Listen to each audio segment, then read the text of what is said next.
तन खाक मिलेगा कहाँ फिरत मगरूरे में। मन लगा मेरो यार फकीरी में, मन लगा मेरो यार फकीरी में, मन लगा मेरो यार फकीरी में। और कहत कबीर सुनो भाई साधो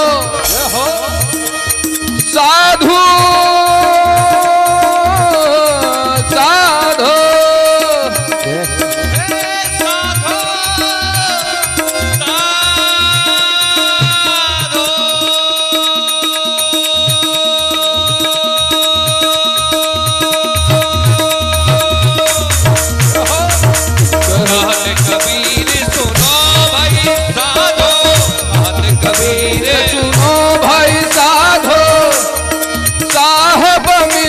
सबोरे में।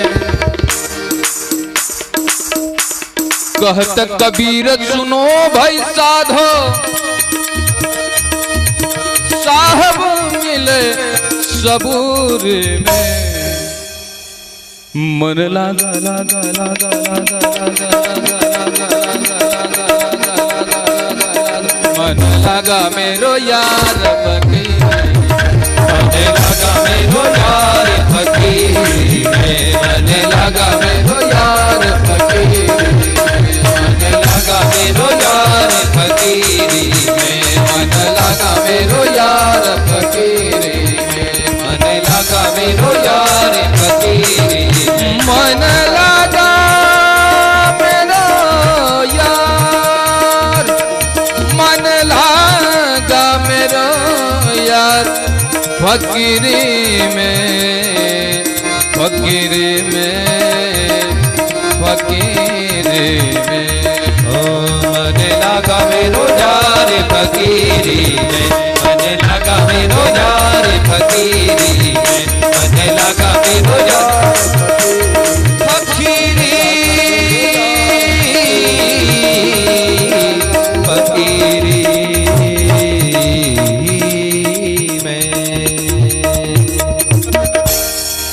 बोलवा के भी हरिलाल की जय हो।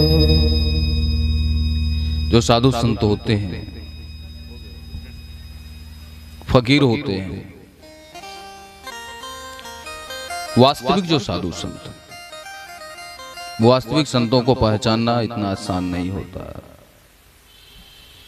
आज तो गली गली में कुत्ते घूम रहे हैं, उनको संत नहीं बोला जा सकता। भागवत में लिखा गया है वो तो कुत्ते सुअर से भी बेकार है।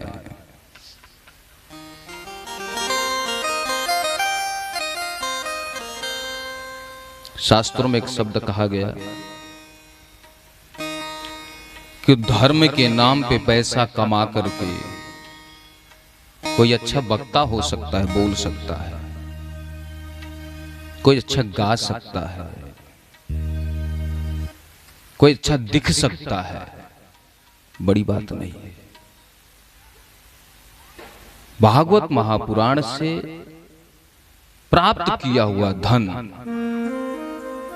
कितना बड़ा भी कथा वक्ता क्यों न हो, यदि वह अपने स्त्री में, अपने पुत्र में, अपने साली में, अपने सरहज में, अपने परिवार में यदि वह पैसा खर्च करता है तो उससे बड़ा अधम पापी कोई और नहीं हो सकता।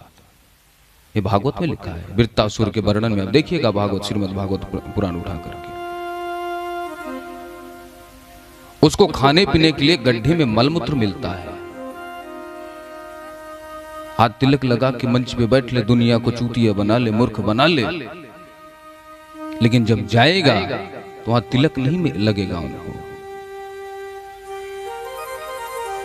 एक कामी व्यक्ति जैसे मलमूत्र की आसक्ति करता है, किसी के शरीर को देख करके ललायित रहता है, वैसे ये अधर्मी में मंच में बैठ करके कथा करके भाषण दे करके वहां से जो पैसा मिला, जो धन मिला, उसको अपने परिवार में लगाता है। वो धर्म का कलयुग में है ना, बेचा ही बेच धर्म दुही नहीं, गोस्वामी तुलसीदास जी लिखते हैं।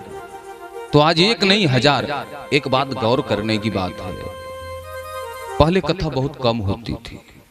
कहीं दूर कोई साधु आया, अरे भैया वहां पे साधु आया, 20 किलोमीटर दूर चले जा रहे लोग कथा सुन। होता था कि नहीं होता था? हमारे जमाने में होता था, शायद आप लोग दूसरे जमाने को। हम लोग के गांव में कोई साधु आ जाए तो शाम को ही सारे लोग बैठे आग जला करके, महाराज कोई एक सुनाओ ना, कोई राम जी की कथा, कोई एक कन्हैया की। अच्छा सुनाता। एक श्रद्धा था, एक भाव था। जाते समय पूरा गांव विदाई करता था उनका। वो साधु थे। आज कौन है? सवादु। स्वाद चाहिए उनको। कथा व्यास खाना खा करके मंच पर बैठ करके कथा करता है। वक्ता को खाना खा करके कथा करने का अधिकार नहीं है। 3 थाली पहले खा लिया, ब्यूटी पार्लर से श्रृंगार करके निकल गया, इसके बाद बैठ करके भाषण मार रहा है। पहले कथा कम होती थी, लोग ज्यादा जानकार होते थे, ज्यादा समझते थे, कथा का प्रभाव पड़ता था उसके ऊपर। महाराज जी ने जो बताया उस पर चलने का लोग प्रयास करते थे। उनके अंदर डर थी कि महाराज जी ने ऐसा कहा, ऐसा करोगे तो ये हो जाएगा। आज गली गली में कथा हो रही है, लेकिन पहले से कहीं 100% ज्यादा पाप आज बढ़ गया। क्यों? क्योंकि जो मंच पे बैठा है उसका आचरण ही कथा का नहीं है, तो उसके वाणी में प्रभाव क्या होगा? जब भाषण देने वाला, पढ़ाने वाला अध्यापक ही गलत है, जब सूत्र ही गलत है, तो उत्तर कैसे सही आएगा? बताने वाला ही गलत बता रहा है तो सुनने वाला कहां से सही करेगा? हम लोग हिंदू सनातन धर्मी बनते हैं। अरे बनते हैं तो ठीक है, लेकिन कम से कम ऐसे लोगों का बहिष्कार तो करें। हमारे धर्म को बेच रहे हैं। हर भागवत कथा के बाहर एक काउंटर पुस्तक लगी हुई है, भैया ये महाराज जी का लिखा हुआ पुस्तक है। तो व्यास जी ने जो लिखा था वो कम पड़ गया था, तुलसीदास जी ने लिखा था वो कम पड़ गया था। भैया यही महाराज जी लिखेंगे तभी लोग शिक्षित होंगे। इतने नालायक लोग हो गए कि हमारे वेद शास्त्रों को काट करके टुकड़े टुकड़े करके पैसे कमाने लगे उससे। रामचरितमानस में कम लिखा गया है। श्री राम कथा कितनों ने लिखी, तुलसी जैसी मर्यादा कहां। लेकिन क्या करोगे? बोलोगे तो बोलेंगे हमारे मौलिक अधिकार को छीन रहे हो। हम लोग थोड़ा कड़वा बोल देते हैं तो 2-4 जगह से फोन भी आता है, आप ऐसे कैसे बोल सकते हो? हम कि मैं नहीं बोल रहा हूं, भागवत में लिखा है, पढ़ लो। आप पढ़ लो भाई, हम थोड़ी बोले जो लिखा है। हम भागवत करते हैं तो बोल रहे हैं उसमें। लेकिन आपका ये धर्म है, यदि कोई आपके सामने गलत तरीके से आ रहा है, धर्म को बेच रहा है, उसको गाली दे करके भगाओ, उसका सम्मान करने की जरूरत नहीं है। यदि कोई काले नेमी के रूप में बैठा है तो हनुमान जी उसका पूजा नहीं करते, उसको समाप्त करते हैं। यदि कोई पाखंडी संत है, दरवाजे पे आ गए तो उसको देने की जरूरत नहीं, क्योंकि वो काले नेमी है।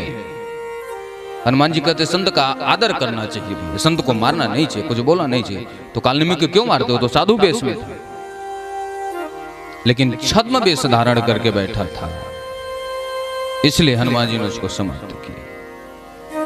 राजा बलि जैसा दानी कौन हो सकता है? भक्त कौन हो सकता है?